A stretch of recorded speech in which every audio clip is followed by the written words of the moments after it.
wabarakatuh. Hai, selamat pagi semuanya.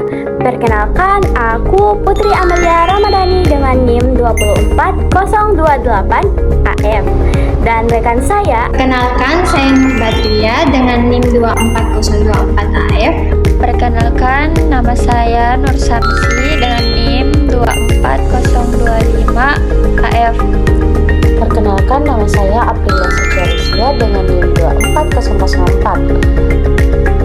baik, di sini saya akan menyebutkan bagian-bagian yang akan memaparkan materi dari kelompok kami, yaitu pengemasan. Bagian pertama ada definisi pengemasan obat bahan alam, karakteristik obat bahan alam, serta pentingnya pengemasan akan dibawakan oleh saya sendiri, yaitu Putri Amelia Ramadhani. Kemudian pada bagian kedua ada jenis kemasan, syarat kemasan, serta bahan kemasan akan dijelaskan oleh rekan saya, yaitu Nur Badria.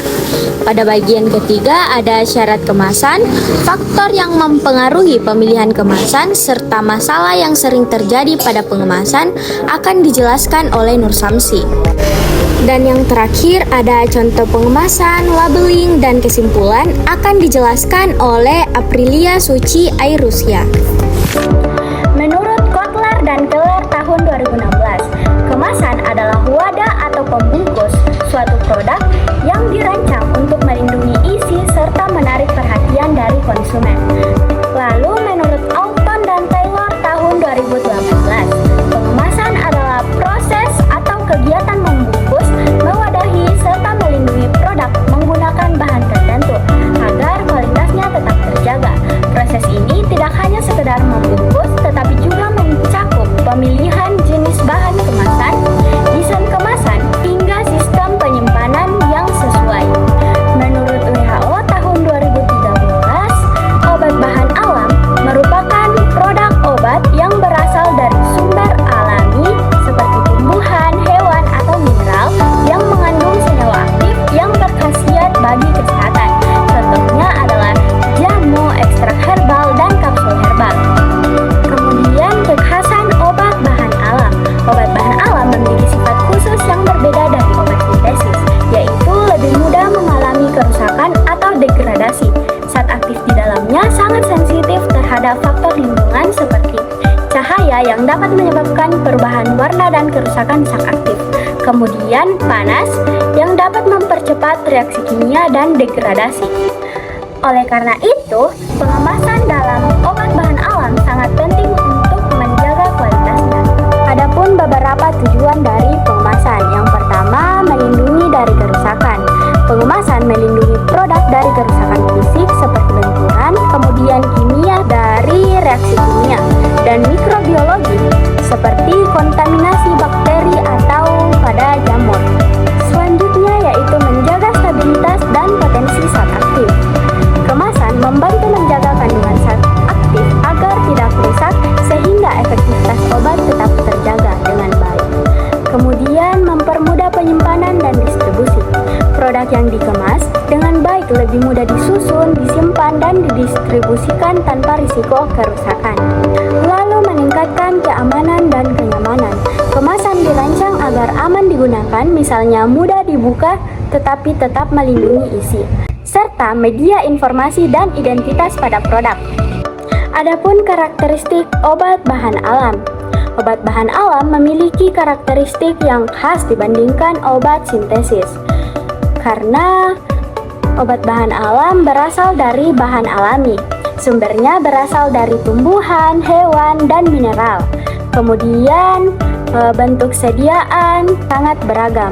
Dapat berupa simplisia seperti bahan kering, ekstrak, serbuk, hingga kapsul herbal.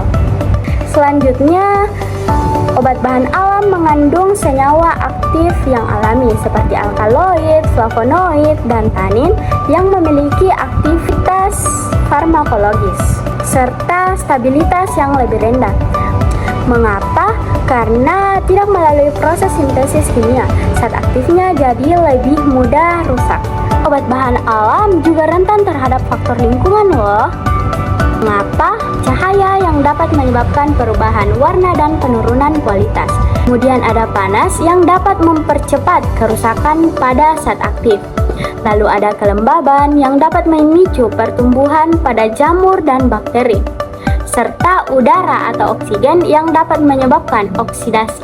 Saya Nur Badria dengan NIM 24024AF akan menjelaskan materi dari fungsi pengemasan. Yang pertama itu sebagai perlindungan fisik.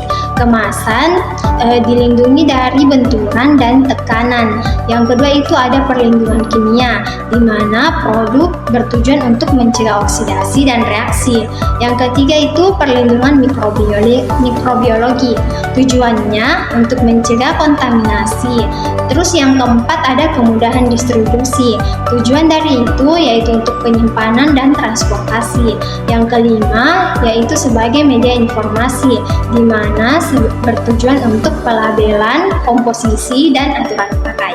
Materi selanjutnya yaitu jenis kemasan, di mana dibagi menjadi 3 bagian. Yang pertama ada kemasan primer, di mana kontak langsung dengan produk. Contohnya seperti botol, blister, atau saset. Yang kedua ada disebut dengan kemasan sekunder. Tujuannya untuk melindungi kemasan primer. Contohnya seperti dus atau kotak. Yang ketiga itu ada kemasan tersier. Tujuannya untuk distribusi dalam jumlah besar. Contohnya seperti kardus besar. Terus materi selanjutnya yaitu bahan dari kemasan. Bahan kemasan itu yang pertama ada dari kaca, yang kedua yaitu inert atau tidak bereaksi terhadap produk, yang ketiga itu tahan terhadap bahan kimia, yang keempat cocok untuk cairan dan ekstrak, yang kelima bahan berbentuk plastik, yang keenam itu ringan dan fleksibel. Terus yang ketujuh kemasan harus bernilai ekonomis, yang kedelapan itu permeabilitas tertentu terhadap udara atau bisa disebut dengan kedap udara. Terus yang kesembilan itu bahan terbuat dari logam atau aluminium. Yang ke-10 itu bahan kemasan harus kuat dan tahan cahaya. Terus yang ke-11 cocok untuk sajian sensitif cahaya. Yang ke-12 itu kemasan bisa dalam bentuk kertas atau karton. Yang ke-13 yaitu bahan kemasan bernilai ekonomis. Terus yang terakhir digunakan sebagai kemasan sekunder. Saya Nur Samsi dengan NIM 24025AF. Kita mulai dari syarat kemasan dulu. Yang pertama ada inert, artinya kemasan itu tidak bisa bereaksi sama obatnya. Contohnya, jadi misalnya obatnya itu sensitif. Kita tidak bisa pakai bahan yang bisa merusak isi yang ada di dalam kemasan itu. Kedua, tidak beracun. Ini jelas kemasan harus aman dan tidak bisa mengandung kemasan yang berbahaya. Yang ketiga, ada permeabilitas yang terkendali, artinya kemasan bisa saja mengatur masuknya oksigen dan uap air. Yang keempat, ada kedap air dan udara. Ini penting karena buat mencegah kelembapan yang masuk. Yang kelima, kuat dan tidak mudah bocor. Apalagi kalau dikirim jauh harus tahan benturan. Dan yang terakhir, melindungi dari cahaya. Makanya seringkali kita melihat botol yang berwarna coklat. Itu bisa buat melindungi dari sinar UV. Nah, yang kedua ada faktor pemilihan kemasan. Sekarang kita bahas tentang faktor pemilihan kemasan. Jadi kita tidak bisa asal pilih kemasan, harus disesuaikan. Yang pertama ada sifat bahan aktif. Kalau bahan aktifnya gampang rusak, berarti kita butuh kemasan khusus. Yang kedua, sensitif terhadap cahaya, oksigen, atau air. Kalau sensitif, berarti harus ekstra perlindungan. Contohnya, misalnya kedap udara, atau harus pakai botol yang gelap. Yang ketiga, bentuk sediaan. Ini penting. Yang pertama, serbuk. harus kedap air. Cair harus botol yang tidak bocor. Tablet atau kapsul itu biasanya pakai blister atau botol kering. Terus yang keempat, suhu dan kelembapan. Kalau tidak sesuai, obat bisa cepat rusak. Selanjutnya, lama penyimpanan atau shelf life. Kalau mau tahan lama, kemasannya harus benar-benar bagus. Terus yang terakhir, proses distribusi. Kalau dikirim jauh, harus kuat dan aman. Terus yang ketiga, masalah yang sering terjadi. Nah, sekarang kita bahas masalah yang sering terjadi pada kemasan ya, jika kemasannya tidak sesuai. Yang pertama, ada perubahan warna, bau, dan rasa. Itu tandanya obatnya sudah rusak. Yang kedua, penurunan efektivitas. Jadi, obatnya sudah tidak bekerja maksimal. Terus yang ketiga, kontaminasi dan yang ketiga, kontaminasi mikroorganisme. Kalau kemasannya tidak rapat, bakteri atau jamur bisa masuk. Yang keempat, kebocoran atau kerusakan kemasan. Ini bikin obat jadi tidak higienis. Dan yang terakhir, reaksi antara kemasan dan produk ini bisa merusak kandungan obat. Kenapa pengemasan obat itu lebih penting? Karena obat bahan alam atau seperti jamu, ekstrak herbal, dan lain-lain lebih mudah rusak dibanding obat sintesis karena yang pertama, kandungannya alami, mudah terurai, yang kedua, rentan terhadap oksidasi atau kena udara. Yang ketiga, mudah rusak oleh cahaya dan panas. Yang keempat, bisa ditumbuhi mikroorganisme, jamur, dan bakteri. Jadi, kemasan di sini berfungsi sebagai pelindung utama. Nah, pengemasan juga berfungsi sebagai identitas dan informasi produk. Selain melindungi, kemasan juga mempengaruhi daya tarik konsumen. Dalam farmasi, kemasan harus memenuhi standar keamanan dan mutu. Jadi, kesimpulannya, kemasan itu bukan cuma pembungkus, tapi punya peran penting dalam menjaga kualitas dan keamanan obat bahan alam. Nama saya Aprilia Suciarisia dengan NIM 24004. Adapun contoh pengemasan.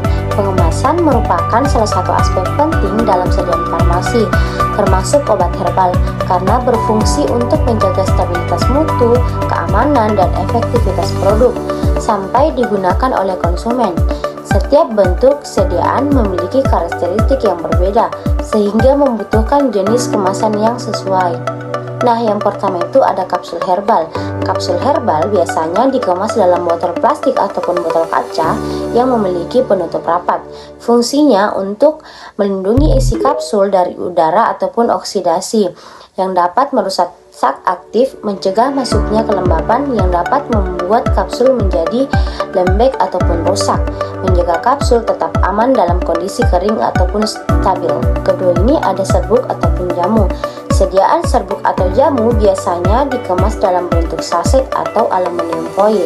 Fungsinya melindungi serbuk dari kelembapan udara yang dapat menyebabkan penggumpalan, menjaga kualitas dan kestabilan bahan aktif, memudahkan pengguna karena praktis. Yang ketiga, ada ekstrak cair. Sediaan ekstrak cair biasanya dikemas dalam botol kaca gelap. Fungsinya itu untuk melindungi dari paparan cahaya terutama sinar UV, mencegah kerusakan zat aktif yang sensitif terhadap cahaya, menjaga kestabilan warna, rasa, dan khasiat produk. Dari ketiga contoh tersebut, dapat disimpulkan bahwa setiap sediaan membutuhkan jenis kemasan yang berbeda. Pemilihan kemasan bertujuan untuk melindungi dari faktor lingkungan seperti udara, kelembapan, ataupun cahaya. Pengemasan yang tepat akan menjaga stabilitas, keamanan, efektivitas obat herbal tersebut.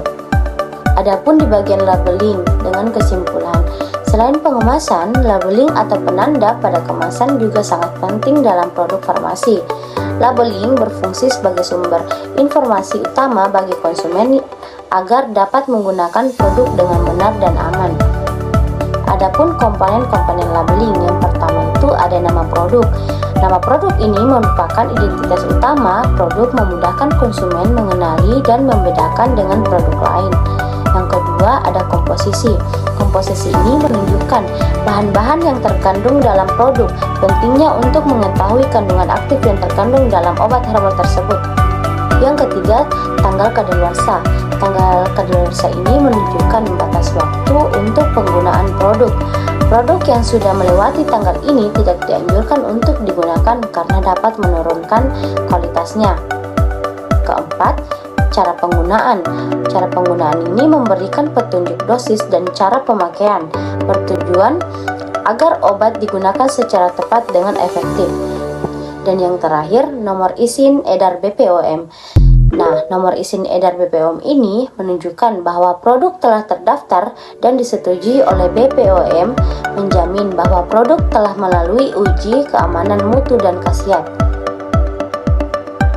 Dari pembahasan tersebut, dapat disimpulkan bahwa pengemasan dan labeling merupakan dua aspek penting dalam produk herbal. Pengemasan berfungsi melindungi produk dari faktor lingkungan seperti udara, cahaya, maupun kelembapan.